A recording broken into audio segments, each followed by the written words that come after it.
Hola a todos, bienvenidos a este podcast. Mi nombre es Mauro y al igual que mis compañeros, soy estudiante de licenciatura en matemáticas de la Universidad Pedagógica Nacional. El tema a tratar y en el cual vamos a girar este podcast son las tareas exitosas y no exitosas realizadas este semestre durante la práctica de integración en la escuela. Además de las estrategias que hemos ido identificando que funcionan al momento de proponer estas tareas y actividades. Entonces, para comenzar, vamos a hacer una breve presentación de los locutores del día de hoy, comenzando por mi compañero Federico. Adelante. Buen día para todos. Mi nombre es Federico Carrillo. Yo soy estudiante de la Universidad Pedagógica y pues estamos todos en la práctica de seminario, práctica de integración profesional. En esta cada uno tiene su colegio. En mi caso, pues estoy en el colegio Isabel Segunda, jornada tarde. Este colegio se ubica por los lados de Patio Bonito acá en Bogotá. Es estrato 2 aproximadamente el, digamos, donde se ubica este colegio. Yo hice mi práctica en dos cursos, era 10-2 y 10-3. En 10-2 tenía 4 horas de clase y en 10-3 2 horas de clase, pues estas horas en la semana. Eh, Aproximadamente en cada uno de los salones habían 30 estudiantes, más o menos. Y pues en total realicé, pues hice clases los lunes y jueves durante las 14 semanas del semestre y pues la mayoría de clases se realizaron en su totalidad y sin ninguna dificultad. Con los estudiantes abordamos lo que es trigonometría, vimos razones trigonométricas, funciones seno, coseno, tangente, secante, cosecante y cotangente. Vimos líneas trigonométricas y pues más adelante voy a contar más detalles de cómo se llevaron a cabo las clases con estos estudiantes. Entonces, estas son como generalidades de mi práctica y pues sin más le doy la palabra a mi compañero Juan Pablo. Buen día. Al igual que mi compañero Federico, yo me encontraba en el Colegio Isabel Segunda, pero en la jornada mañana. A mi cargo tenía los cursos de 10-1 y de 10-3, ambos con una cantidad de 36 estudiantes. Eh, yo iba al colegio martes, miércoles y jueves. Eh, yo también estaba encargado de dictar clases acerca de trigonometría y alrededor estuve de 9 semanas en el colegio, de las cuales yo dictaba 6 horas de clase, 2 horas de trigonometría y 1 hora de trigonometría. Al final, pues, se realizaron 56 clases, en total. Bueno, esa fue la presentación. Ya vamos a entrar un poquito, eh, pues bueno, a indagar otros temas, pero bueno, antes les voy a mencionar un poquito cómo fue entonces en el colegio en el que yo estuve. El colegio se llama Luis Vargas Tejada.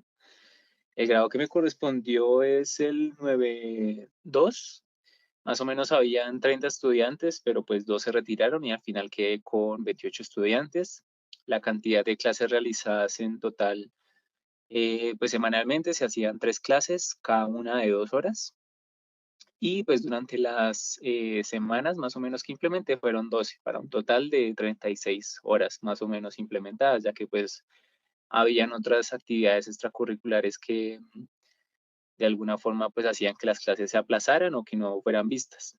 En estas clases los temas que abordé fueron inicialmente estadística y probabilidad, luego pasé un momento a geometría y por último pues potenciación y radicación, que digamos que fue lo que dio el tiempo para ver estos temas. Entonces, bueno, para comenzar, pues mi compañero Federico pues va a mencionar algunas de las tareas que pues a su consideración fueron pertinentes y exitosas en el manejo de este curso. Entonces, pues Federico, adelante. Bueno, gracias. Como lo mencioné anteriormente, pues los temas estaban relacionados con trigonometría. Digamos que durante las clases abordamos algunas actividades como, por ejemplo, bueno, voy a nombrar primero lo que son, digamos, los talleres o ejercicios en clase.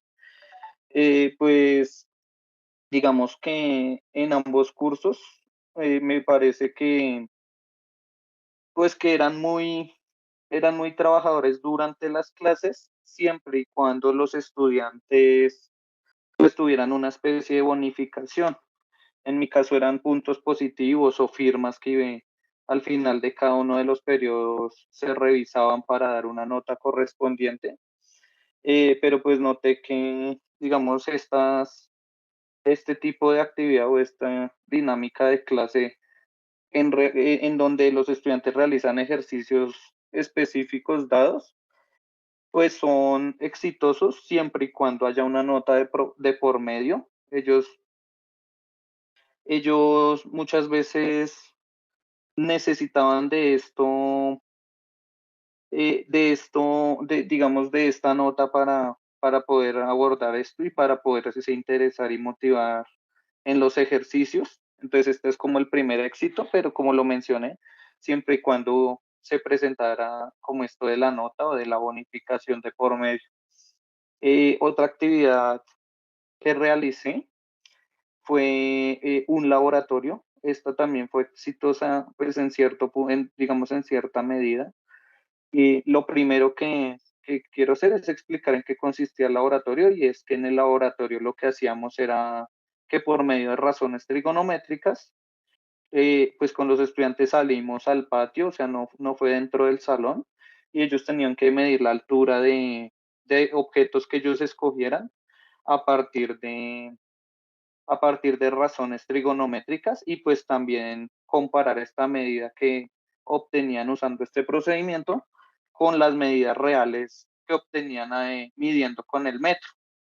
Entonces esto pues fue muy chévere porque algunos, no todos, pero sí algunos de los estudiantes pues lograron como comprender o llevar o utilizar más bien lo que aprendieron en clases durante una situación. Entonces, muchos, por ejemplo, reflexionaban y después de realizar el laboratorio se sorprendían porque lo que aprendieron sí lo utilizaron en algo de la vida real. Entonces, pues para mí fue un éxito, para algunos, porque pues hubo otros que no, que pues, a diferencia de los que sí lo lograron, pues no comprendieron y nunca lograron relacionar, digamos, la situación real con la situación en el cuaderno que ellos generalmente trabajan. Y pues fue exitosa hasta cierta medida, pero pues para mí fue provechoso y significativo para algunos. Otra actividad, digamos, que yo considero exitosa es solicitar constantemente la participación de los estudiantes en el desarrollo de clase. Durante las clases yo intentaba que fuera un poco dinámica y ellos hablaran, aunque muchas veces era complicado porque si no estaban prestando atención, pues no iban a responder correctamente, pero igual pues la dinámica fue significativa porque uno lograba ver si ellos sí estaban aprendiendo, si ellos sí estaban respondiendo correctamente, y asimismo, digamos, identificar esas dificultades que se presentaban. Pues creo que esas son como mis tres actividades que realicé durante las clases, que para mí fueron exitosas. Y pues sin más, le doy la palabra a Juan. Bueno, listo. Entonces, al igual que Federico, yo también di el tema de trigonometría. Entre esos temas, pues, estaba el del sistema sexagesimal, el concepto de radián, conversiones de radianes a sexagesimal, teorema de Pitágoras, razones trigonométricas y ley del seno. Eso fue lo que expliqué este semestre, las clases que di. Y como actividades exitosas considero que una fue la demostración gráfica del teorema de Pitágoras haciendo uso de como de un tangram, ¿sí? Esto fue una actividad exitosa ya que ellos pues ya conocían el teorema de Pitágoras, ya lo habían estudiado, Aún así, cuando yo les pregunté que el motivo de por qué creían que funcionaba o si era verdad, ninguno lo conocía. Entonces hicimos una actividad, yo realicé las piezas, fabriqué las piezas del Tangram y se las di a un grupo pequeño de estudiantes, alrededor, quedaron como 6 grupos. Y entonces en esta demostración gráfica lo que tenían que ver es que las áreas, dependiendo de cómo movían estas fichas, podían demostrar el teorema de Pitágoras. Entonces yo les pedía que escribieran lo que entendían de lo que estaban ahí realizando en su momento, y muchos comenzaron a decir que pues era la primera vez que les mostraban por qué funcionaban las cosas. Entonces, puedo decir que no todos, pero sí una parte significativa del curso les motivó esto, que sea la primera vez que vean una demostración.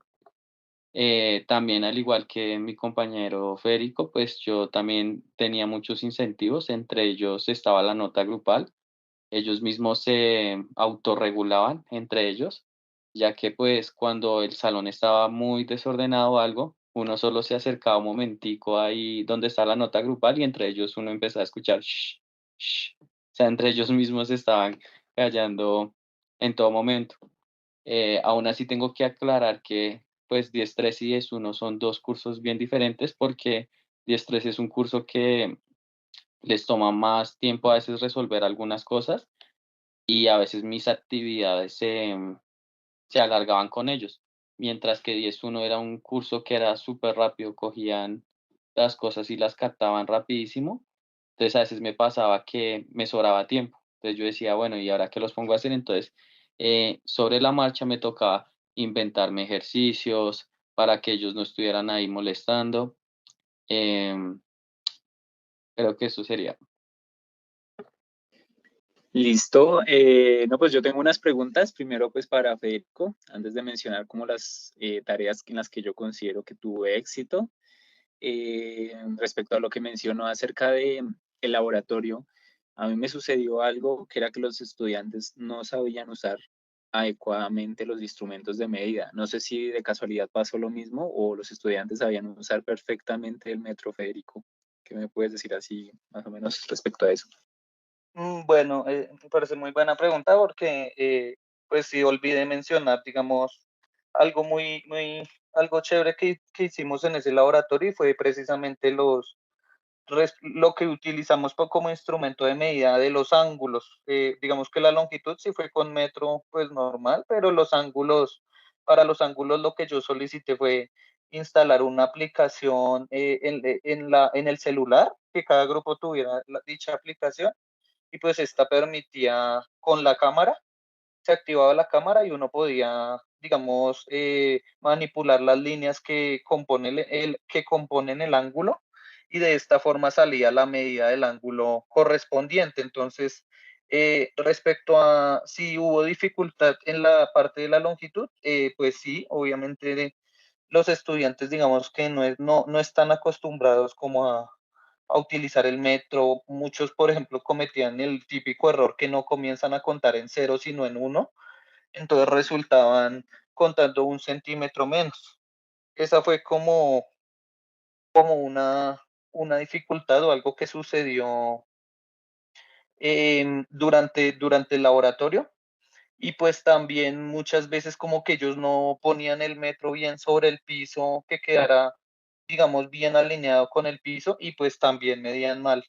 Y lo mismo con lo que estaba hablando de la aplicación de los ángulos, exactamente lo mismo, más como porque no comprenden que la medición debe ser exacta y ellos lo hacían como por hacerlo, pero ya cuando llegaban a la respuesta y estaba alejada de la medida real, entonces yo les decía, tienen que tener más cuidado con la medición.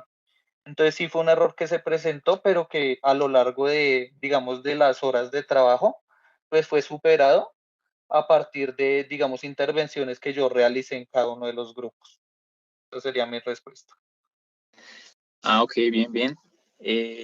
Bueno, y para Juan Pablo, digamos que leyendo ya un poquito los diarios de campo, digamos que debo resaltar como la versatilidad en el momento de abordar la actividad de construcción de los triángulos. a partir de unas propiedades requeridas. ¿Cómo se le ocurrió, digamos, dar como esta actividad para que los estudiantes intentaran construir un triángulo con dos propiedades que no eran, como decirlo, como equivalentes? O sea, era como un triángulo imposible. Porque me pareció muy buena y pues quisiera saber así cómo se le ocurrió esa idea en ese momento preciso. Sí, lo que pasa es que cuando estábamos estudiando, pues me habían pedido, la profesora titular me había pedido que hiciera como un recorderis de sobre los triángulos, sus propiedades con los ángulos, lados, tipos de triángulos. Y resulta que mientras yo estaba mirando lo que estaban realizando cada estudiante, vi que habían hecho un triángulo que era imposible, ¿sí? Entonces, por ejemplo, estaba un triángulo que fuera eh, equilátero y también rectángulo, ¿sí? Entonces eso tendría que tener que los 3 ángulos fueran iguales y a la vez uno de 90, entonces eso era imposible. Entonces yo dije, en ese momento que dije: "Ah, es una buena actividad para ver si están entendiendo las propiedades y si es posible o no el triángulo". Entonces, en ese momento empezamos a hacer muchos ejemplos, hasta con la profesora titular, ella se le ocurrió otros mientras estábamos dando la clase, y me di cuenta que los estudiantes, fueron muy capaces porque me daban argumentos, a veces no, algunos me daban argumentos con ecuaciones o otros con, por ejemplo, con la amplitud. Me hacían que con la mano me decía: "Si eso llegara a pasar, pues ya no existiría el triángulo, porque ya su suma no sería 180". Entonces, fue algo que ocurrió en la clase y creo que puede ser una actividad que puede realizarse ya, con intención y no que surja como, pues, de esta manera tan espontánea. Ok, ok. Sí, es que me pareció muy pertinente porque digamos que se entra un poquito ahí a lo que hacemos ya a nivel universitario, que es como un tipo de demostración basado en contraejemplos, mirar cuándo se presenta o no el caso. Entonces ya me queda ahí como clara esa parte. Y bueno, otras cosas, o bueno, no sé, que a mí me parecieron reflexivas, también de uno de los diarios de Campo de Juan Pablo, fueron el problema con las divisiones al operar sin calculadora. No sé ustedes qué piensan, si es totalmente necesario que los estudiantes, ahorita pues en el siglo que estamos, actualizaciones tecnológicas que tenemos, que sepan dividir números no naturales, si es realmente necesario o digamos que se puede dejar a veces un poquito de lado para que el estudiante no se sienta como esta frustración al intentar dividir esto. Entonces no sé si le damos la palabra a Federico.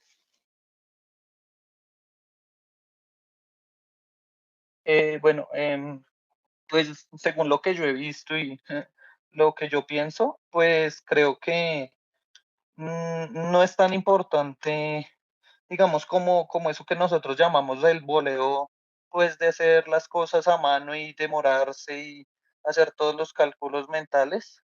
Digamos que no me parece tan necesario, más teniendo en cuenta lo que mencionaba Mauro, y es de todas estas herramientas con las que se cuentan hoy en día.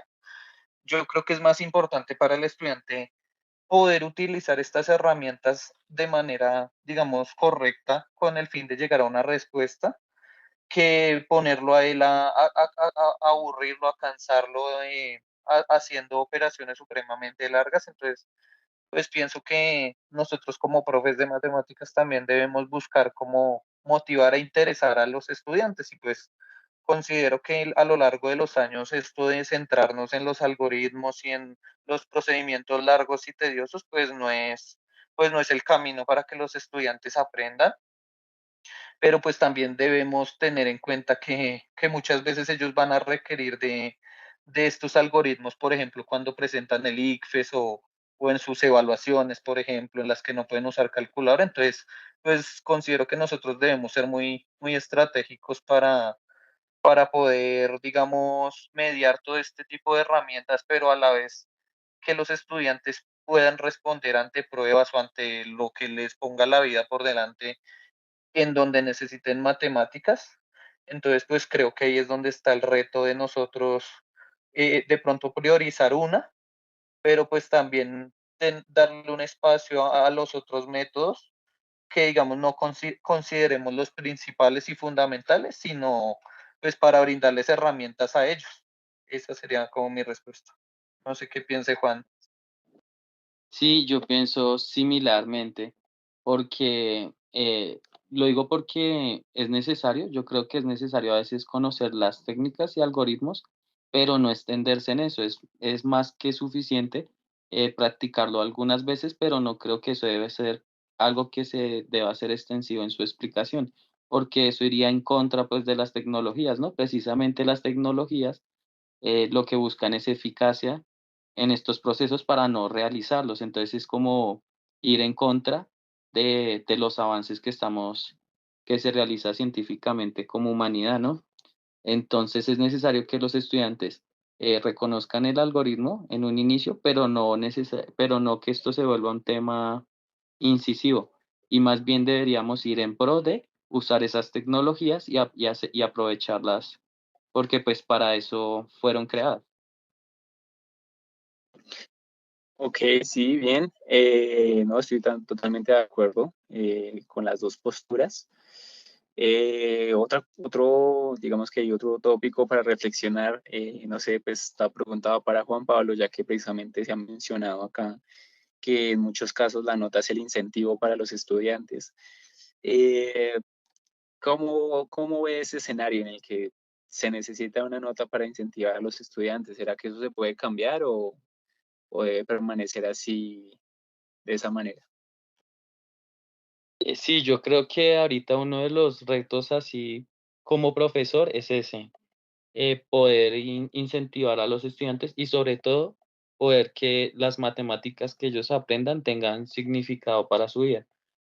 Porque ahorita vivimos pues como en una sociedad donde estudiar no es la única opción para salir adelante, que es como, no sé, en mi caso, yo venía como de ese contexto y de esas ideas, ¿sí? Ahorita los estudiantes con todo este tema, precisamente hablando de las tecnologías, es un ejemplo de que pueden ser buenas y malas, es porque ahorita está el tema del facilismo. Muchos ahorita quieren ser youtubers, muchos quieren ser streamers, dedicarse a las redes, porque pues ellos ven esos resultados de manera sencilla y creen que eso lo pueden hacer cualquier persona porque pues ven que tienen mucho dinero, que tienen lo que de pronto estudiando no lo van a obtener. Y más cuando, por ejemplo, vemos que a mí en mi clase pasaba mucho que me decían, ¿y esto para qué, profe? ¿Y esto para qué?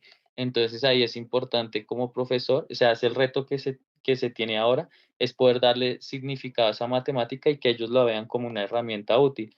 Porque no solo esto, por ejemplo, me pasó también con unas estudiantes que pues ya se querían dedicar a plataformas como OnlyFans, ¿sí? Entonces es cómo mostrar, además pues de que las matemáticas tengan significado para su vida, también el estudio como otra forma también que sea efectiva para salir en adelante, porque precisamente, pues como estábamos mencionando, los tres que estamos en colegios distritales y vemos que hay muchos estudiantes con necesidades y pues esta manera de salir adelante, si la ven más fructífera, pues va a ser la opción de vida que van a querer. Ok, ok. Sí, no, totalmente de acuerdo. No, pues hasta el momento yo creo que se ha dicho bastante acá en el podcast. Entonces, pues por último, digamos que vamos a mencionar un poquito las dificultades o tareas no exitosas que tuvimos. Pues en mi caso, digamos que una de las tareas, entre comillas, exitosa, pero que también me causó bastante obstáculos fue el hecho de intentar abordar vistas isométricas en estudiantes de noveno, ya que pues al principio fue un poquito difícil, pero pues una vez los estudiantes se metieron en el cuento, lo consiguieron.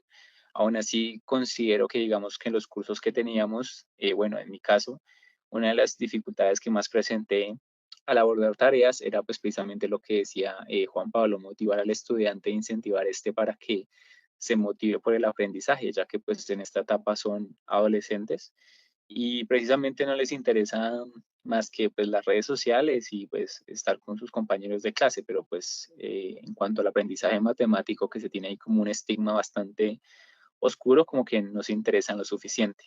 No sé, Dani, Federico, ¿Qué dificultades presentaste durante la práctica?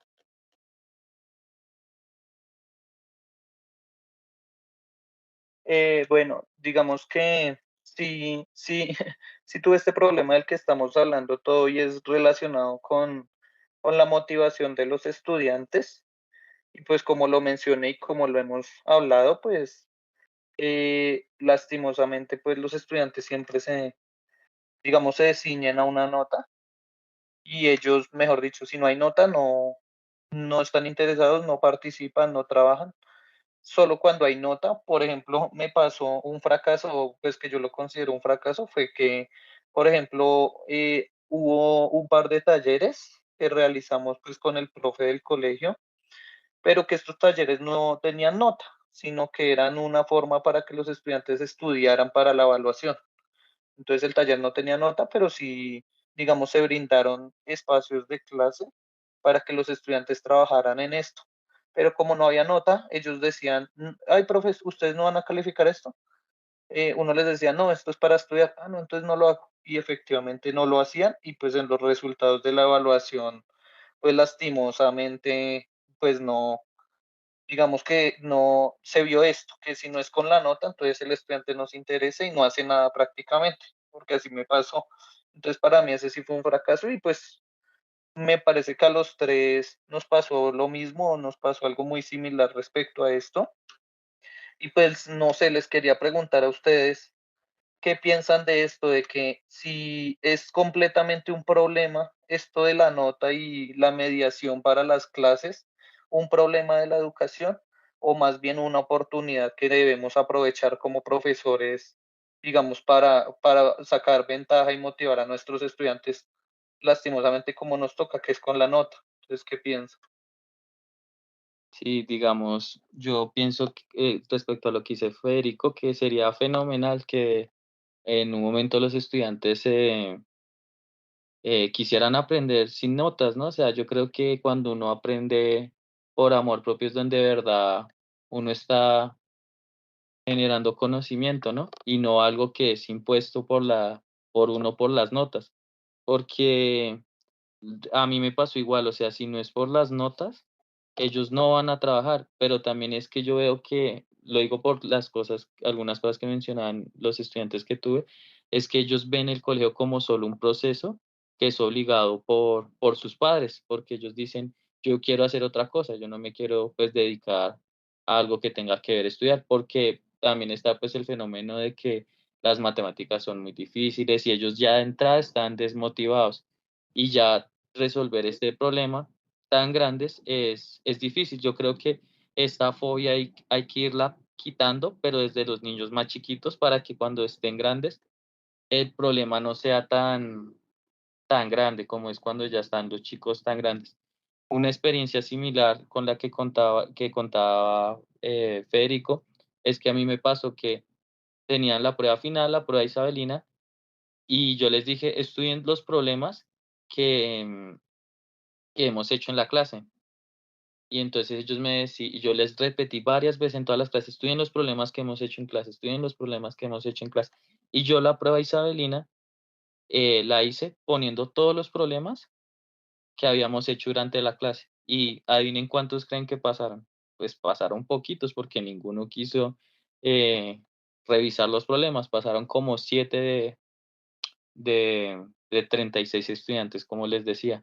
Entonces, a veces la nota, aunque sea impuesta, a veces ellos sabiendo que se les está dando como ayudas, tampoco se motivan lo suficiente pues, para aprobar. Sí, totalmente de acuerdo. Yo creo que más que una oportunidad representa un reto para nosotros como maestros, ya que ahorita como que estamos en la etapa de redes sociales es bastante difícil llamar la atención de los estudiantes a estos entornos educativos. Bueno, eso sería todo por este podcast. Muchísimas gracias por escucharnos. Espero les haya sido de ayuda y les haya sido entretenido. Y pues nada, estaremos después pues, en otro podcast. Entonces, pues que pasen un feliz día y hasta luego. Hasta luego, gracias. Hasta luego, gracias.